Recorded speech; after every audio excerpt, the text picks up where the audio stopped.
Folks, I hope you're all able to appreciate what a massive undertaking this video was. A couple comments a while back suggested that I try my hand at a parry ranking video, and I thought it was a pretty interesting concept. Turns out, every single action game that's been developed after like 2010 has some sort of parry or counterattack maneuver you can punish people with. And before anyone snarkily suggests that they can't think of a single reason why that could possibly be the case, I feel like I should try and remind everyone that defense-focused playstyles allowing parry attacks have a very deep history in action games that don't really stop at contemporary ARPGs. Fighting games like Street Fighter and Tekken have been incorporating counterattack strategy into the backbone of its gameplay since I was filling diapers, and mechanics like that are certainly important if they've stuck around for long enough to show up in more modern fighting games like Soul Calibur, Super Smash, Guilty Gear, and Dragon Ball FighterZ. I'm issuing that preamble because none of these games are going to appear anywhere in the rest of this video, because my experience just comes from completely different combat mechanics, and I feel like I won't have much knowledge to offer on something that originated this far before my time.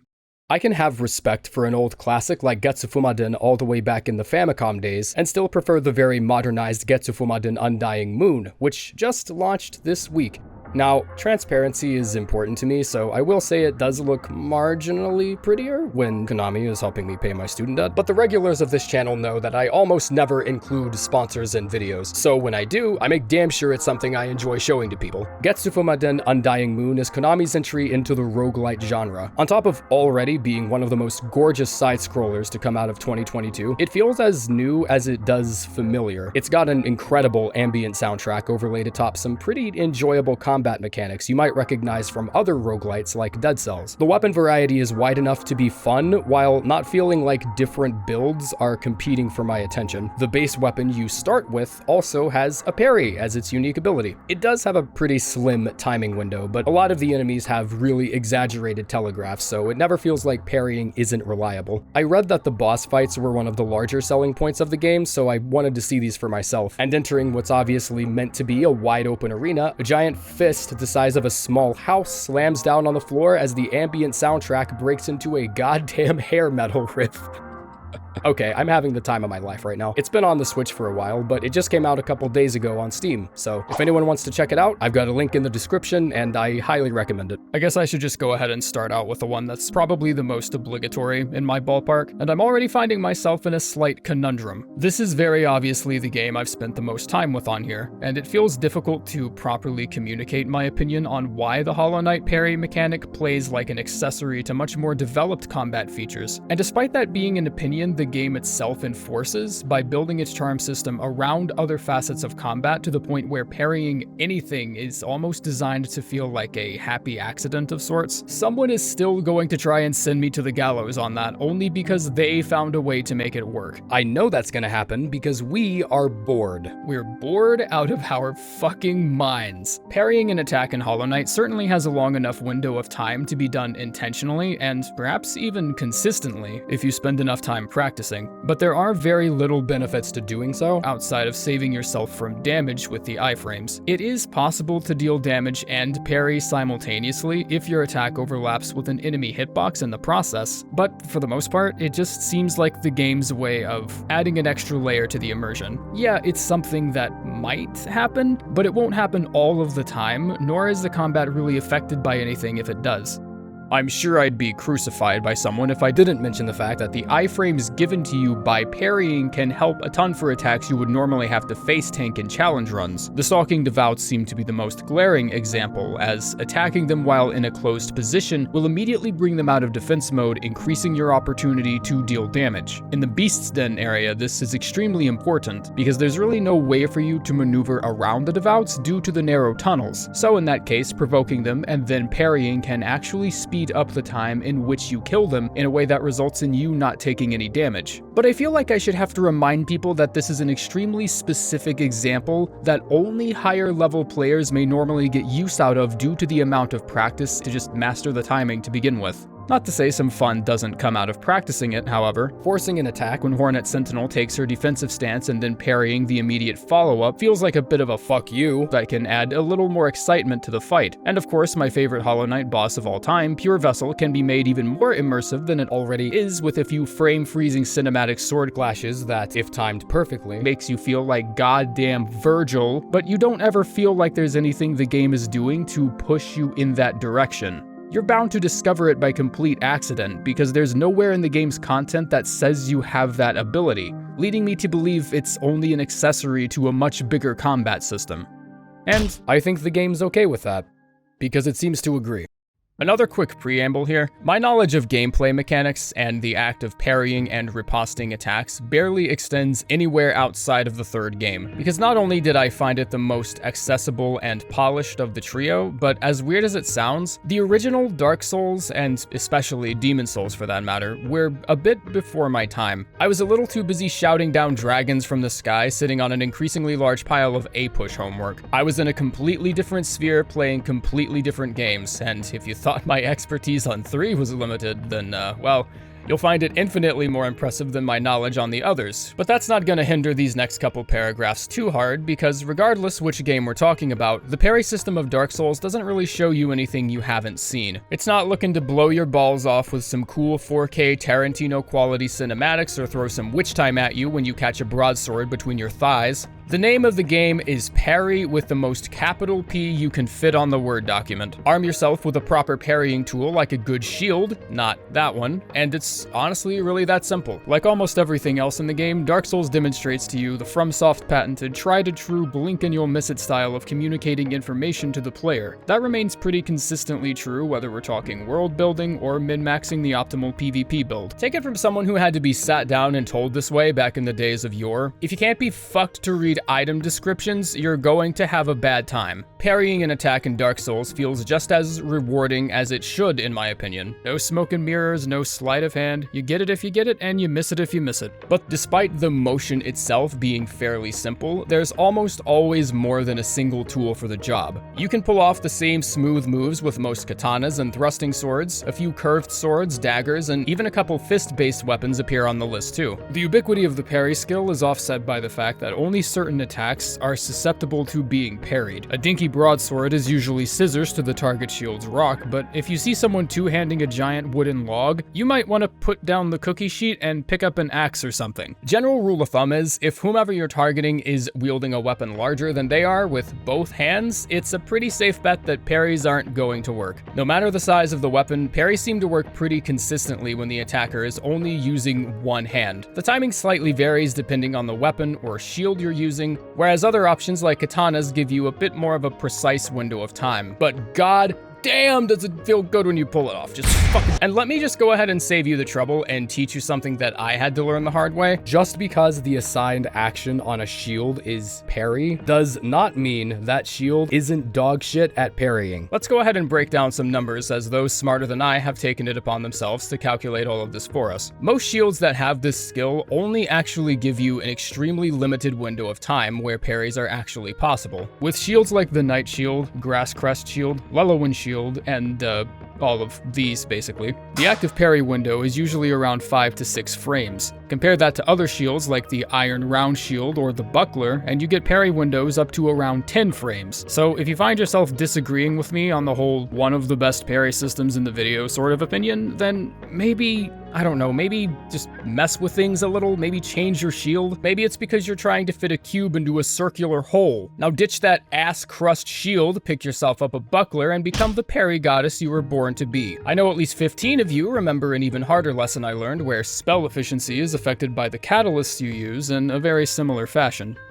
Yeah, they don't really tell you any of this shit in the terms of service. Most of this you just learned from Reddit. I mean, these are really just the two most of you are here for anyway, right? I mean, all I really have to do is hard pivot to footage from a completely different game, and oh wow, I can almost hear the shrill screams of terror from my watch time falling to its death. I talk about Hollow Knight more than what's good for me, but it's games like this that remind me just how great of a year 2017 was for anyone that lives in their basement. Hellblade was a game I've spent considerably less time playing than most others I talk about, which is why I've come to appreciate playing it a little more over time. The game constantly fights to wrestle agency away away from the player in some unique ways, including straight up lying to you about some of the game's features, such as Senua's dark rot ending your save if you die too many times, and then having the Celtic word for balls to actually feign said features working just to make you feel more in danger and in the experience. I guess that counts as a spoiler, but fuck you for thinking of a mechanic that would actually make me fear the delusions of the world in a way that even further strengthens my empathy for Senua's struggle with the full intent of not even committing to it. Shit, I'm getting ahead of myself. Alright, we're talking about parries. The reason I bring up this game wresting control away from the player to simulate facets of Senua's psychosis is because people thought this applied to the game's combat for a long while when it actually didn't. Yes, I guess it kinda does in the sense that the strange voices that pester you during dialogue actually become useful in combat because they warn you if an enemy behind you is revving up its flashing orange indicator. But one thing the game certainly doesn't do is interfere in the controls of the combat itself. This was a huge and pretty believable rumor at the time, despite the game never actually doing this. A popular means of debunking this rumor was to simply say that, oh, that's just the combat being flawed, but that's not really true either. The combat functions as intended, it's just not the central focus of the game. I'm turning this whole video into a Hellblade essay. Okay, stop. Parries. I've got like 30 fucking games on here. This shit's gonna be long enough without distractions. The parry window itself is pretty forgivable, which is expected considering the game doesn't really seem interested in flashy sword battles or stamina management contests that I have started calling Lung Fu in the hopes that I can one day have a front row seat to the reactions of people who trace its origin back to a YouTube channel who once ranked the Fireball as the worst spell in Dark Souls 3. After parrying, you have the opportunity to perform a light or heavy counterattack with the respective X and Y buttons, or square and triangle. A bit of a dated control scheme, sure, but it works. You can discern from what's parryable and what isn't by the flashing orange glint of light on the enemy's weapon, and again, this should be pretty familiar. Your effectiveness in combat is rewarded with an ability called Focus. When activated, it slows down time for a brief period, allowing for further enemy punishment. Attacking like normal charges the focus gauge as well, but the parry maneuver seems to charge it much faster. Surprisingly, this is one of my favorite parries on the whole list, not because of how it works, but because of how it feels in relation to everything else. As Senua, you're often put in dire combat situations. Certain encounters, bosses especially, feel genuinely insurmountable due to their size or speed that Senua can't possibly match with a simple light-heavy combo. The reason the game does everything it can to make sure the parry becomes part of your regular approach is because in a lot of fights, it's going to be Senua's linchpin. Some enemies and bosses can even make themselves completely intangible and can only be taken out of that state using focus, meaning if the gauge isn't charged, you're going to need to play defense for a while to build that back up. And I'm not sure how the game made a situation that sounds like it should be suffocating and restraining feel so exciting to play, but that's what it does. Charging enough of that gauge and then blasting something out of intangibility feels like activating a trap card. It feels genuinely exciting turning the odds that hard in your favor when you're so used to seeing Senua mentally struggling through her encounters. Deflecting Valravan's knives when he throws them, focusing while the knife is mid-flight to cancel his invulnerability, and then watching him reel back as his own weapon sinks into his head is such a fucking checkmate that it almost feels like cheating. This is what might make the parry in Hellblade a little too good, but I still don't think I would change anything about how it works. Parrying is a huge part of what this game gives you to make it feel like you're turning the tables against your struggle, in a way that's almost similar to comic relief in a horror film. You are experiencing the downward spiral of a warrior bearing the internal weight of her own demons, searching for something she knows deep down doesn't even exist, and the only means of dropping that weight and turning back sails down a river at the beginning of the fucking game. It's depressing on an existential level, which only further highlights the glory of those little victories where, even if just for a second, the weight of that struggle feels so much lighter when you serve a Northman his own axe for breakfast.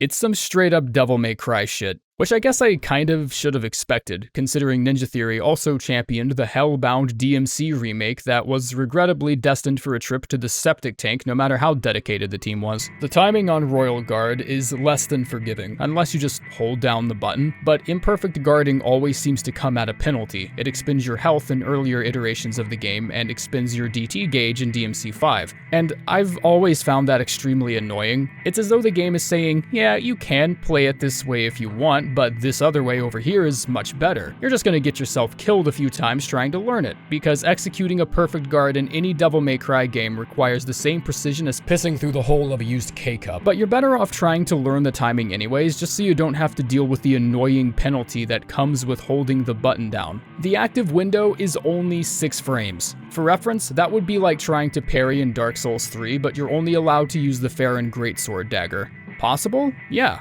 Consistently possible? In your fucking dreams. Look, Devil May Cry is probably the most extensive series I'll get to mentioning in this video. 5 whole-ass mainline games, a 12-episode-long anime, 1 attempt at a reboot developed in 2013 by Ninja Theory that had its fair share of flaws, but what game doesn't? A manga series, a rumored film production by Sony's Screen Gems, the same company that made Resident Evil into its own film series, and a roster of cameos in other Capcom games big enough to make into its own feature-length film if someone had the time to stitch all the cutscenes together. It's one of the most massive franchises I can think of. Every single mainline game has been a platinum title. Yes, including that one. So with the amount of ground this name covers, I'm acutely aware that there's going to be some consistency errors here and there. No one with sanity would expect Devil Sword Sparta to look the exact same in the first game as it does in the anime, or as it would've in the movie that doesn't exist. That's not the point. The point is how twisted my panties get when every single mainline game that includes Royal Guard feels like it has a completely different timing window for a perfect parry. DMC3, however, does have a pretty solid excuse. PC gaming was considered a huge luxury back then, and even so, you could probably generate the same amount of power as a mid-2000s machine with nothing but flint and steel. So programming something as precise as a parry mechanic with input delay in mind, I would imagine was no easy task. The way they thought around that in DMC3 was not revolving the Royal Guard completely around timing. You could also use the Royal Guard style to cancel grab attacks from lesser enemies like the Soul Eater, and even bosses like Nevin. It would still be a hit to your health, sure, but it beats getting grab-assed by some of the most powerful enemy attacks in the game. Guarding allowed you to build up energy, which you could then release by palm striking your foes to hell with some of the most miraculously OP damage numbers the whole ass franchise has ever dared to experiment with. And DMC4 really wasn't much different. At the time, it was considered a bit of a meme to even use, let alone fully upgrade, due to the culminating move of the skill tree being walking around in a fucking tank for 10 seconds. But a player that used this style even somewhat correctly could abuse it into game breakage by chewing out entire chunks of a boss's health bar with 2 or 3 well-placed release attacks. But does it suck? And I guess that's the only question that matters. And the answer is no, it doesn't. Despite all my gripes with it in the latest iteration, it's actually one of the better parrying tools I'm going to mention in this video. I'm just trying to get people to understand why ranking it among others proves a bit frustrating, because it's hard to take a single mechanic from 3 different games spanning 3 whole generations, each with their own slightly different rule sets, and condense it all into one final say. Which, of course, should mean deciding where Bloodborne's parry's gonna go shouldn't take me more than 2 minutes, right? I'm gonna be honest, I always struggled to pin down exactly why I preferred Bloodborne's combat over Dark Souls, and that shouldn't really take a PhD to figure out, considering the amount of videos I've made covering the former versus the latter. I dismissed it as nothing more than personal taste for a while, but then I actually started thinking about the speed that everything happens. Turns out, faster combat yields more efficient results in the mind of a man who needs a dopamine rush every 12 seconds to stay interested in something. But I eventually narrowed it down to one key aspect of the combat, which is how Bloodborne handles parrying. Not necessarily because it's harder or easier to pull off than Dark Souls, but the amount of actions you have available to you after the parry has went through. As certain as a period at the end of a sentence, a PvP duel in Souls will always have a riposte. It's a tale as old as time, really. There's no reason to do anything other than riposte when the parry goes through. And don't get me wrong, it's a hell of an option to be stuck with. It's like finding a bar that only serves LITs. Like, it's pretty amazing for like an hour, but the endorphin rush begins to stagnate once you've mastered the 1-2. This is where Bloodborne's combat really actually shines, in my opinion, given the fact that blocking at any point in time is pretty much a death sentence. Using a gun to parry is really the player's only way of slowing down a fight to where you can place an enemy exactly where you want them. I think visceral attacks are just as cool and satisfying as the next hunter, but Bloodborne tries its best to give you a list of ways to dispatch a beast after it's been staggered. I already did another incredibly long video on this topic, but due to, math, There might be other ways to take advantage of an enemy's stagger that leaves you dealing much more significant damage in ways that Dark Souls doesn't really give you. It's important to keep in mind that after you've staggered an enemy, whatever your next attack is will have a pretty hefty damage multiplier attached to it. Anything from a Molotov to the cranium to a charged R2 with a saw cleaver. Some bosses like the amygdala are even scripted to end with a visceral attack, by automatically triggering an opportunity if you deal enough damage to its head when its health goes below 10%. And there are plenty of other examples like this, but if you're actually interested in the math behind why one approach might be better depending on who or what you're fighting, I'll leave a link to this video in the description instead of actually extending on it, because I'm already getting mental fatigue thinking about how long this is going to take to edit, and I'm not about to look for reasons to fatten it up further. The truth is, finding any major discrepancies between parrying in Bloodborne versus Souls isn't as easy as I'm making it sound. They're still almost functionally identical at the end of the day, at least compared to most others I'm covering. So if I'm being too obvious about the fact that my hours in Bloodborne exponentially outnumber that of a game like Sekiro, just bear in mind it's not because the Kanehurst set makes my ass look good. Because it doesn't. But despite what a lot of memes on Reddit may insinuate, Sekiro is a bit more complicated than just a repackaged oops all parries edition of Soulsborne, because up until this point, FromSoft has garnered itself a pretty positive reputation for delivering ARPGs, making it an extremely bold move to flip the entire Soulsborne formula on its head, and plug all of its resources into only a couple aspects of gameplay. And in a way, this makes the flow of Sekiro a lot friendlier. You spend much less time worrying about things like inventory upkeep, stamina conservation, or weapon durability, or meeting some agonizing stat requirement for an endgame spell that you find out isn't really as fun to use as you thought it would be, which I think puts Sekiro on a pretty great track to designing a parry function that's both hard and encouraging, because it dedicates itself almost entirely to the flow of combat. It's only that much harder to look at an encounter you died to without the understanding that it is in fact you who still has much to learn.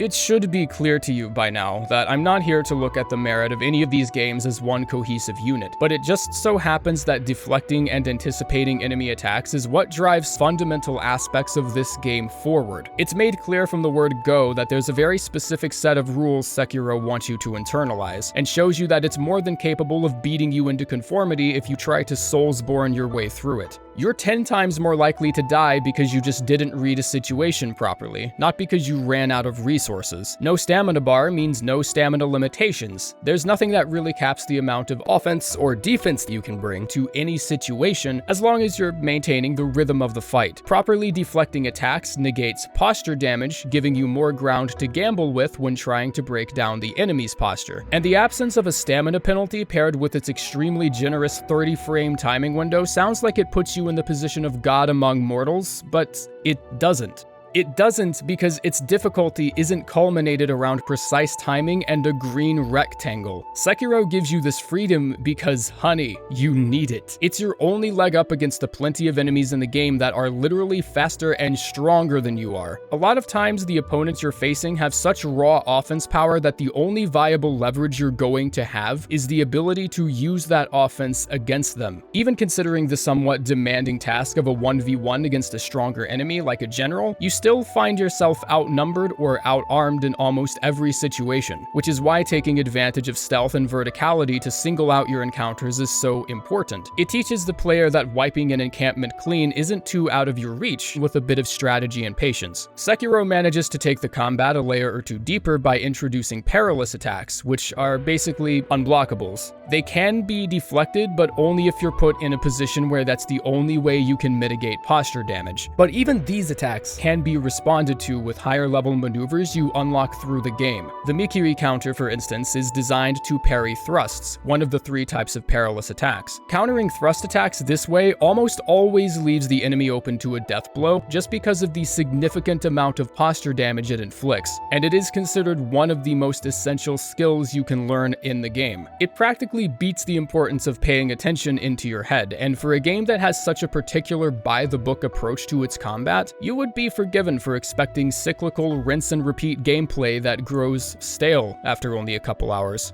You would also be wrong, but you would be forgiven.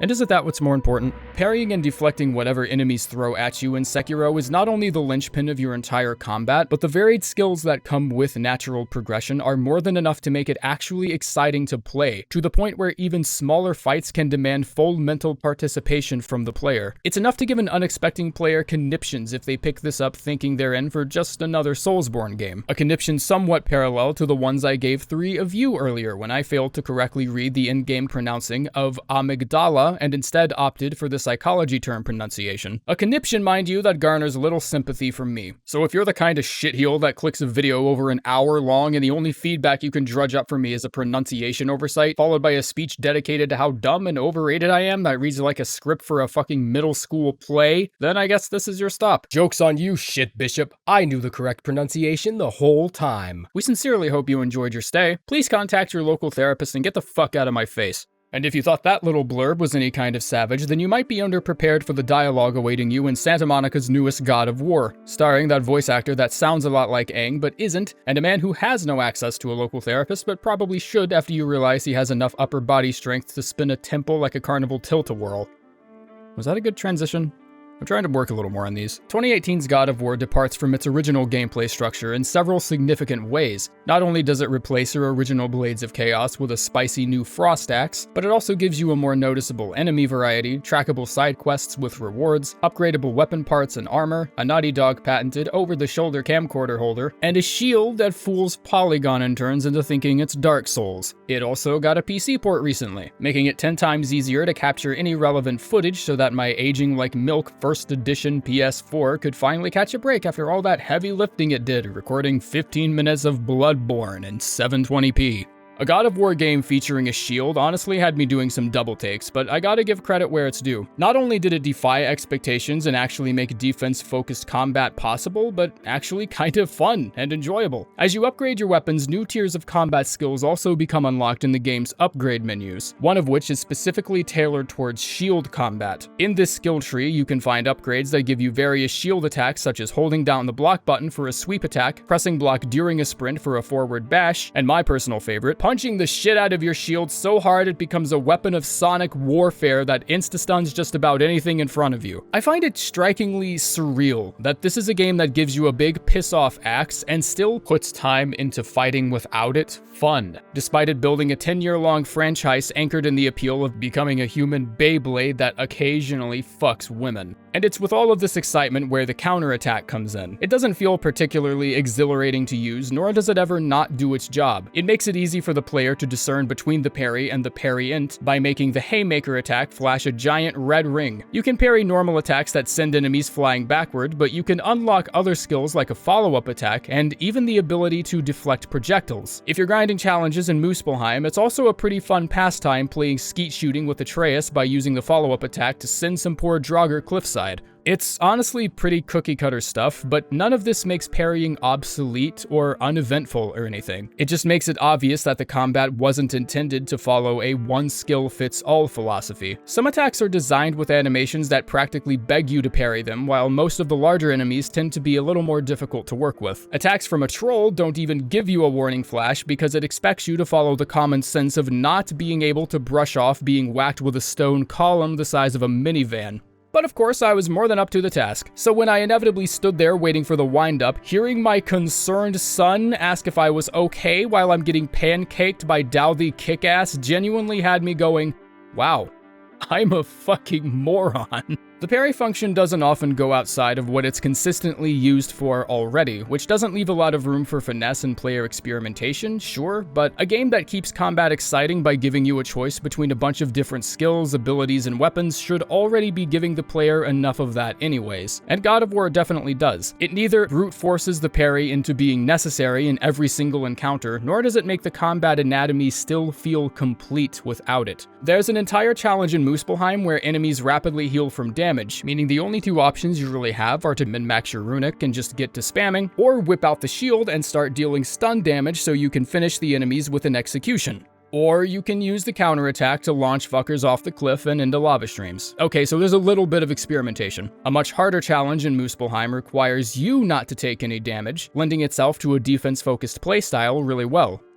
I promise the parry is useful outside of Muspelheim. I just got done capturing footage of the trials, and it's the only examples I can think of right now, okay? I'm sorry. I won't have to stress myself nearly as hard thinking of examples where I can parry in Dishonored because the quick and simple answer is fucking everywhere. Never in my life have I played a game centered around stealth that gives me all of these cool lethal gadgets to use against the poor shitheel officers that get in my way and then gaslights me into thinking I played wrong for taking the basket the game was obviously putting all my resources in.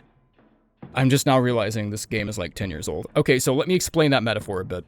Dishonored begins with you, Corvo Atano, being wrongfully accused and imprisoned for the murder of Dunwall's Empress, and the entire plot of the game revolves around you befriending other freedom fighter types in the slums that feel driven in the same direction as you, putting an end to Dunwall's inner corruption. The game makes clear a very important internal choice you have regarding how exactly you absolve yourself of your crimes. Expose those in power for the privileged silver spoon-sucking fuck-sucks that they are, or put that retractable blade to use and send a more explicit message to the royals by turning the entire city into a goddamn corpse pool. And despite that sounding so rewarding, giving into your desire for revenge puts you on a one-way track to the bad ending. Yeah, it's one of those. A higher body count means the guards being more aware of you as the game progresses, bringing out bigger guns and taking more drastic measures to stop you, the plague spreading to citizens that much faster, yeah, there's a plague by the way, more negative reactions from your allies, and guards in the late game uttering your name with more trembling fear in their voices than the plague itself, in a way that perhaps suggests you've even become the plague, and your calling is in fact to wipe the city clean. A pretty solid act of world building that comes at the cost of sabotaging everything else in the game. Making something both the easiest and the funnest way to experience a game is setting yourself up for a shitload of anticlimax in my opinion. Hell, if I actually wanted to stake an attempt at the good ending, it's not like the game can stop me from turning on speedrunner mode and spam blinking until I reach a door that transitions into the next area. The act of parrying a sword attack from a guard almost always leaves them open for an insta-kill response from Corvo. The timing window of this action is kind of precise, but that's made a pretty distant issue due to Dunwall's finest being trained in fucking stage combat for how obvious all their windups are. It's not uncommon at all for 3 enemies to rush you at once, which can put the player in this really engaging 1v3 dance of death where parrying at the wrong time can mean certain demise, but the dopamine rush you get after parrying and beheading one dude, shooting the second in the face, and then throwing an explosive whale oil tank at the last guy kinda makes that gamble very worth taking. Not only does it feel fun to blink up to high ground and then falcon dive someone's ass and turn them into a living meat kebab by plunging your sword down their throat, but it's a maneuver that requires enough finesse to feel rewarding as hell when you pull it off. So why the fuck is this game punishing me for it? Why design combat that's actually good and responsive if you're going to punish me for using it? Why give me a front row seat to watching the city struggle to accept its own demise by taking increasingly ridiculous measures against the actions of the player, violently thrashing around in its last stages of life in a way that illustrates the city's character with this red, morbid beauty, just so you can wag your fucking finger in my face for playing through what you obviously meant to be the more engaging experience. The game is even cocky enough to show you this performance recap at the end of every level, attaching all these cool monikers like Ghost to reward stealthy playstyles. Okay, what's my nickname if I went for the genocide route, huh? Dickhead? So you know what? Here, in a surprising twist of events, this makes it the only game in this video that grades its own parry mechanic for me. Because if the game itself isn't even willing to stake a little good faith in the blood-soaked pedestal it was marketed on, then why in the whale-sized fuck should I? What's the point of letting me dolphin dive off a light post with blade unsheathed if half the result screen gets X'd out as soon as the shitheel officer below me gets clipped? That's one thing I actually didn't expect to like in Ender Lilies, but alas, here we are. Ender Lilies is a game that unsurprisingly is held in a pretty high regard, not only personally, but close enough to what I normally cover on the channel to be able to rope a few of you in as well. The Ender Lilies parry system isn't really a system on its own. The whole premise of the game revolves around you collecting and purifying as many spirits as you can in your journey through Land's End. These spirits you collect can be harnessed as offensive tools in battle, and the variety between them, in addition to the fact that you can equip any 6 at a time, allows you to craft pretty much any personal fighting style you would want without feeling like you're wasting too much time min-maxing something that doesn't really matter. Of the spirits you can obtain, there are 2 arguable, air quotes, parry abilities, and I'm gonna get to why those air quotes are there in just a minute. The two Parry spirit abilities are the Headless Defender and the Hidden Test Subject, and although they seem to serve the same function at first glance, spending time with both of them further reinforces the fact that they pretty much are. The combat of Ender Lilies had to grow on me for a bit, but the spirit variety and different synergies are probably the game's biggest strength for me. Some spirits physically displace you, meaning you can even use them for platforming, and in fact the game expects you to figure this out, because that's literally the only way you can access some of the game's largest secrets. And that much variety only makes it feel like the two defensive abilities are being pushed even closer together functionally. They both share an extremely forgiving time window, the response attack being included in the motion of the initial parry so that it only ever requires a single button, enough damage to generate a sonic boom, and quadrupled with the fact that there isn't a single attack I can think of that you can't parry. I'm genuinely not sure how you would even balance an ability like this. Certainly not make all the bosses damage sponges and put all the abilities on a use limit and a cooldown. Fuck.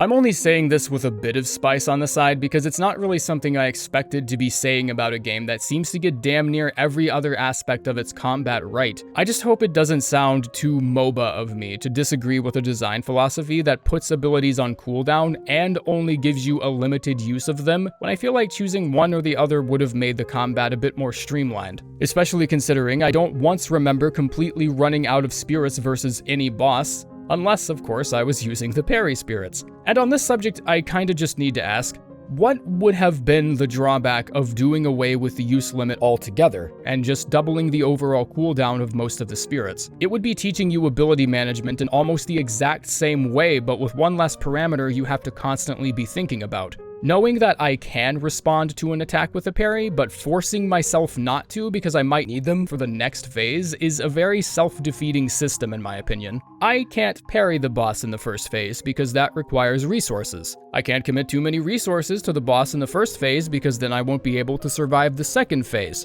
But I keep getting killed in the second phase anyway due to improper timing because I'm not learning how to parry the boss in the first phase. But I can't parry the boss in the first phase because I'm too busy losing my fucking mind!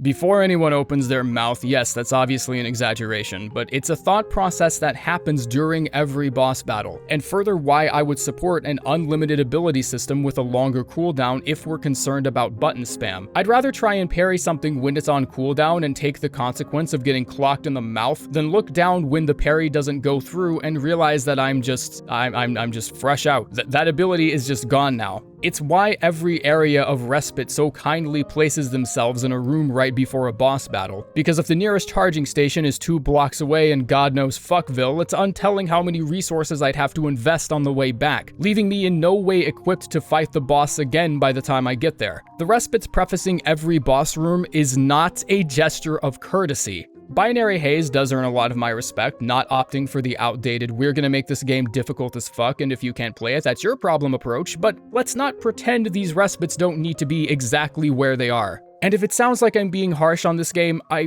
promise I'm not. It's only because I feel like the game is too good to be having problems like this. And everything else about the game's combat being pretty much flawless just breaks my heart, honestly. I mentioned this being my Metroidvania of the year last year, and I maintained that opinion despite that letter you're unfortunately seeing on the screen right now. Outside of what I've explained, it's pretty consistently brilliant, and I even have a small fear that me going full MOBA mode and just advocating for abilities fully dictated by a cooldown has left a few of you with a negative impression of me, in case the outdated humor and novice at best script writing didn't already. So let's move forward and share some common ground on a game that pretty much everyone agrees is just above average. Blasphemous is a pretty decent game, one of the decentest. It might be the most okay game on this video. It's designed perfectly well enough to keep you thoroughly challenged and entertained through the whole first playthrough and not a second longer. It's probably one of the most difficult games on this list, but that doesn't need to be the death sentence it sounds like to most people. Blasphemous engages in that sort of difficulty that punishes you but never without you learning something from it. For example, why the parry function is suboptimal at best, downright useless at worst, and even gets left in the dust by the game's own design as it's constantly encouraging you towards other combat strategies. Parrying is one of the first actions you learn in the game. A simple press of the RB puts you into a defensive stance for a split second, and even though the game doesn't explain how to use it that well, it's pretty easy to figure out what it's designed for after just looking at the animation a couple times. You learn pretty quickly that the parry is only suited for certain attacks, which can be easily discerned from the attacks you can't counter by the fact that you fly back unable to move for a second until you catch your breath. And outside of just being an extra option to prevent taking damage, if for whatever reason dodging through an enemy at the moment of impact brings a less favorable outcome, I still find myself coming up with excuses to even try and parry something in the first place. The game outright fools you into thinking the application of countering plays a large role in your journey by throwing cheap chump fucks at you during the first few screens, before it handbrake turns into Projectileville, where the enemies use elemental damage, acid pots, precision lasers, fire breath, and even their own bodies, none of which the counteraction even bothers to respond to. You ever tried to deflect flames?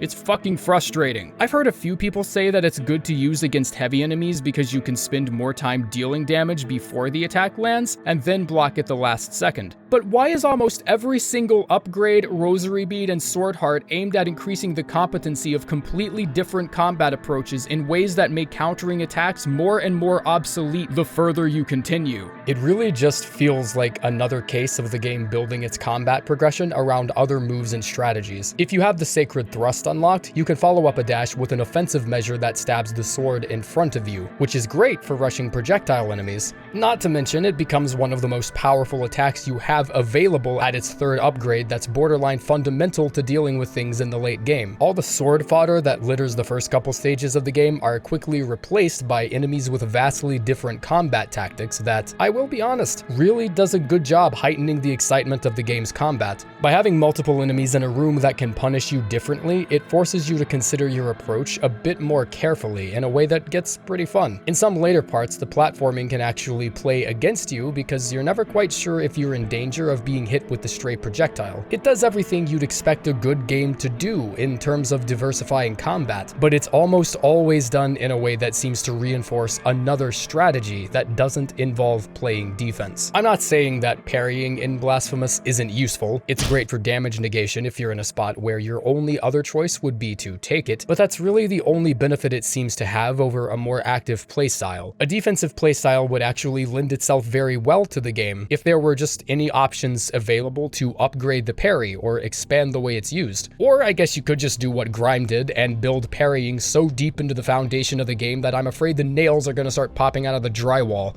GRIME is fucking awesome. It's a game that demands your attention starting from the title screen. The typography glides toward the screen and right into your face as elegantly and as ominously as possible, and I still say with the utmost confidence that Ender Lilies was my personal Metroidvania of last year, but GRIME had me giving that statement some serious second thoughts. The way GRIME approaches parrying isn't really that new, but it has some little details that I think are more than worth mentioning. Firstly, the animation itself. Your head, in case you didn't yet notice, is a massive black hole of nothing. A literal void of time and space where the only forces that exist are so arcane you'd bend your own head around through your asshole trying to come up with any scientific explanation. This is your parry mechanic. No shield, no special dagger with a crest on it, just your galactic landmass of a head and whatever unfortunate soul you ram it into. As powerful as this sounds, the absorption skill is actually almost never a one-hit kill outside of the early game. A lot of enemies have grayed out portions of their health bars, which indicates an armored status. Parrying an attack from an enemy like this won't immediately absorb them, but instead deal a bit of damage and stagger them, leaving them open for follow-ups. Ranged enemies are susceptible to their projectiles being thrown back at them using the same skill, but if the enemy's health bar is completely red, you'll knock out that portion of their HP entirely. This has a range of different benefits. Absorbing an enemy can not only do significantly more damage than outright attacking them, it also gives you more ardor, which helps the cultivation of mass, the game's currency. The game keeps track of how many enemies of a certain type you've killed via absorption, and once you've eaten enough of the same type, you'll unlock a new ability you learned from that enemy.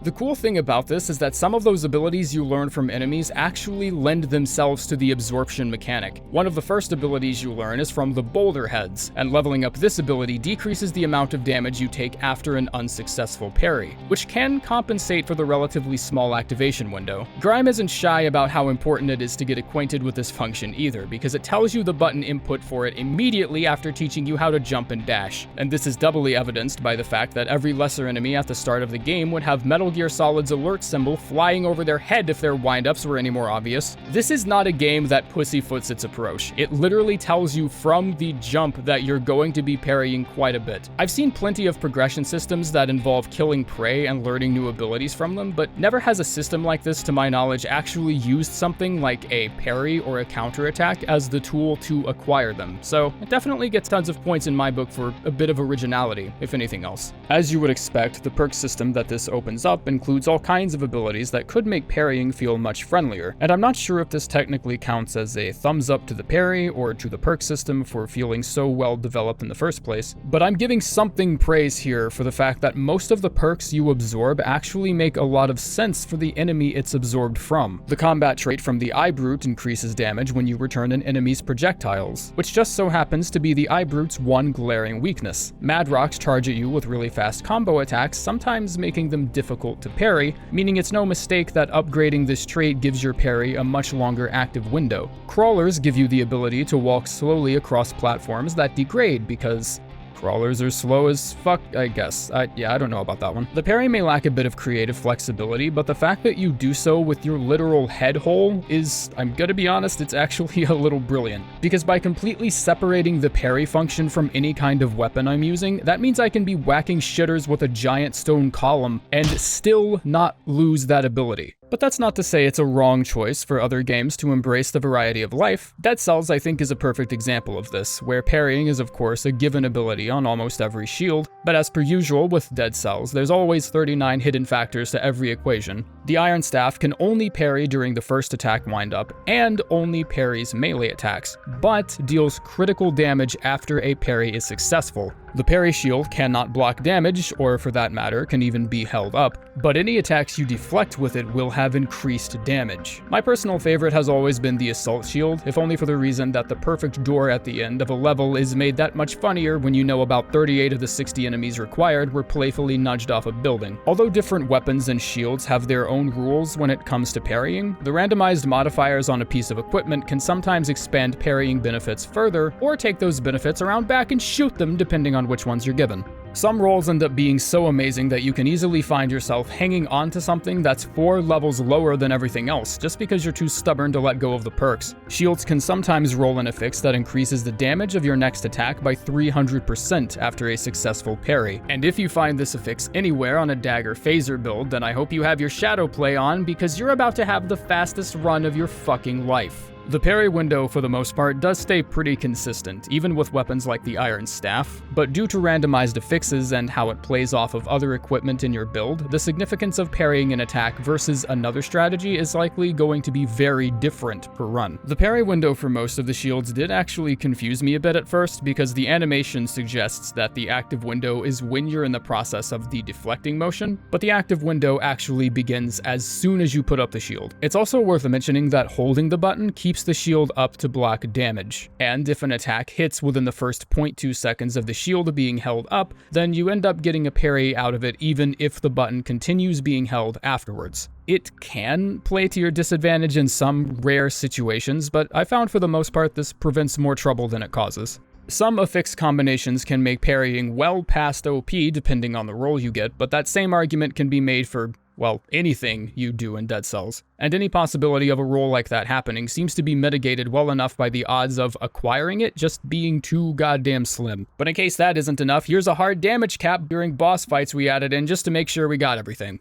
I'm not arguing against it. I certainly understand the practicality. Like, I'm not asking for the ability to one-shot bosses like we could in early access. I just think it would be really fucking funny, that's all. That's a reasonable request, right? I'm not asking for blade mode to be in the next patch or anything, although that would be more than enough for me to go back and rewrite the last couple paragraphs. Metal Gear Rising: Revengeance might be the most dated game in this entire video, so the fact that I have any good things to say about it at all, outside of holy fuck she has 8 arms, should be considered a bit of good grace. It also wouldn't be worth anyone's time to discuss the shortcomings of a game that's well over 9 years old, developed by a company who have since presented one of my favorite existentialist nightmares of all time, but when I finally decided I was going to have to capture footage for this at some point, I was cold-cocked with the realization that we are in fact spoiled little baby brats with with big baby diapers on our big sad bitch baby butts. How did we ever get by in games like these without a competent dodge mechanic? The only hack and slash I can think of that was developed in the same generation was Bayonetta, and even the dodge in that game wasn't that good if you separated it from Witch Time.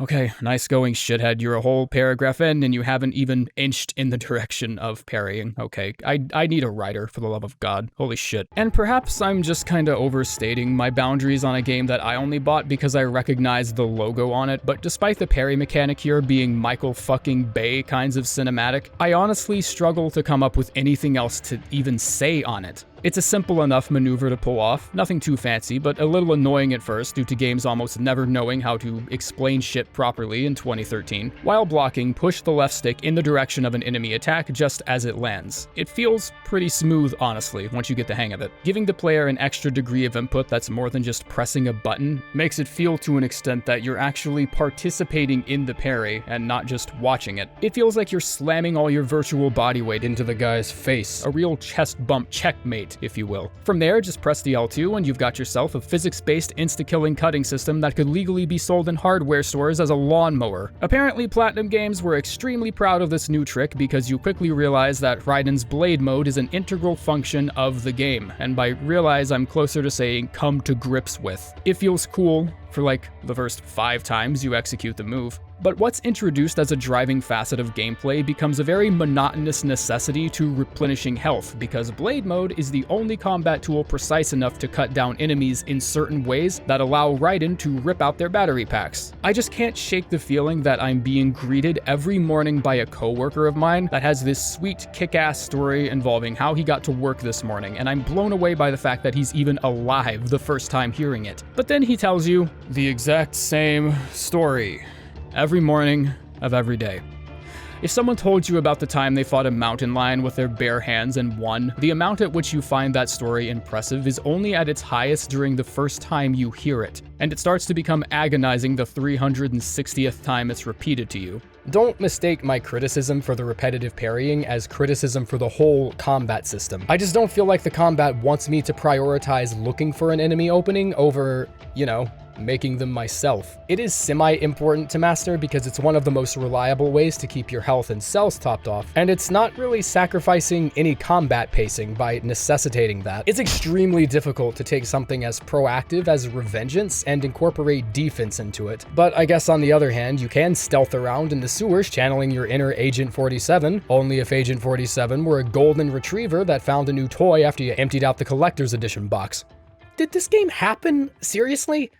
Why the fuck doesn't this game have a dodge button? Considering all of the above are these gloomy, depressing games set in dystopian futures or ruined kingdoms, I've kinda come to realize that I in fact have a type. Regardless of our likely differing tastes, I hope the following wrench being thrown into the operation makes for a satisfying twist, because my last entry for this video is a psychedelic boss rush shmup, known to posers as shoot-em-ups, with an end result that looks like someone took David Brewster's kaleidoscope and propelled it through the asshole of Max Fleischer. A pretty charming concept, at least until you remember that Cuphead harkens back to the era of the Great Depression. What an apt description of the anguish that is this game's difficulty curve. Nothing says roaring 20s like surfing on rainbows while getting your nuts chewed off by flowers with teeth. But if for some unexplained reason you find yourself willingly enlisting in the front lines, you may need to massage the wrist on your straw hand. I really don't know if I can even try to fit how this attack works into the traditional definition of a parry, outside of the fact that you sometimes need to keep an eye out for these objects to avoid getting hit by an otherwise unavoidable attack. By pressing the jump button just before contact with almost any pink object, you get some extra ups, which can save you from a fall or sometimes propel you into your fated undoing. Pick your poison. In addition to the totally always useful and never get you killed bounce, you will also get a playing card. And each full card represents a notch on your charge meter that allows you to use an EX attack, which is a powerful alternate version of whatever finger weapon you have equipped. Projectiles that glow pink are also the only obstacles that can actually be destroyed, meaning it can free up some space on the canvas if things start taking a handbrake turn into Tuhu land. But I guess this kind of makes it more of an attack than an actual parry in the traditional sense. Most of the parryable objects are completely optional in the early game, but the importance of the mausoleum is hard to understate because the whole point of it basically sets you up for later game stages that require the use of steady parries to even continue the fight. Fights that are heavily projectile-based like Hildeberg or Jimmy the Great have a steady, unending supply of optional parries because it's of utmost importance that you have your middle finger ability ready to go when the boss contorts themselves into what's very obviously the final phase of the battle. Later stages like the Phantom Express require you to parry the levers of the rail cart you're on as a means of dodging certain attacks, and the opening attack of King Dice, where the only way to consistently stay above the danger zone is by parrying the pink cards to keep yourself in the air. Triumphing over a bouncing raindrop and the 3 vegetable stooges, you can basically get by without parrying anything, and then you find yourself here, and it becomes painfully clear that you're missing something. I had to stare at the game for a solid minute, realizing that the game was actually trying to direct me towards parrying the slot machine lever, required to continue the next phase of the fight. I almost scolded the game for its lack of stupid proofing here before realizing that's pretty perfectly on par with how things actually worked 100 years ago. So all I can really do is nod my head and accept that I got my shit whooped by a couple of frogs. But part of the fun is messing around and figuring out what exactly you're able to slap, because getting a high letter rank at the end of the mission, yeah, it's one of those, heavily depends on how many parries you rack up. If you're curious to see how creative some of these situations get, just know that it took me weeks to figure out that I could actually parry the question marks hovering around Goopy Legrand's head before the second phase. And any parry object that doesn't immediately present itself can really easily get lost in all the visual noise. The whole thing is a perception check, if anything else. It barely even fits the definition of what's considered a parry in most other modern games, but because it shows so much creativity, I'm willing to give it a pass. I'm practically picking parry mechanics out of my carpet at this point, and it's gotten so bad it's starting to mesh with all the dog hair. Nothing great was ever accomplished solo, and I've been without an editor for almost 2 years, but with a little extra power behind it, I like to think this video could have had a few more entries. The biggest reason I didn't give games like Code Vein or Ghost of Tsushima or Nioh or Metroid any of their due entries is because it's gotten to the point where all I can really do with the limited resources I have is just repeat the same points in different contexts. This parry is good because it does big boy damage. This parry is bad because the timing window is inconsistent. This parry has a membership program where you can earn more rewards the more you spend. And this one comes with a dining table set. I'm only one person at the end of the day, and I've got a lot of projects on my mind, so if you're biting for the latest criticisms of the parry mechanics of Sonic and the Black Knight, you're gonna have to wait until the sequel drops next year. This video was still way longer than I could have ever anticipated, and I'm damn proud to say I edited this bitch all by myself. Those of you who have been able to brave my constant inaccuracies in script writing and stuck with the channel nonetheless have been a real treasure to me. It's really difficult doing a gig like this by yourself for the most part. I really am thankful for the overwhelming majority of people that understand that. That said, this video was a behemoth to prepare. Something in this video is going to be worded poorly, or perhaps even straight up incorrect. I know that some shitrook is gonna watch a video of this length and still choose to hyperfixate on a random script blemish that I just happened to miss and offer their criticism by telling me what a shitty video maker I am because I'm not paying lip service to Minecraft every 5 minutes. And you know what? I think I'm cool with that. It's a weirdly gratifying flex to tell people you were chastised on the internet because you didn't know Revengeance actually had a dodge. Yep, caught you on that one too, ass neck.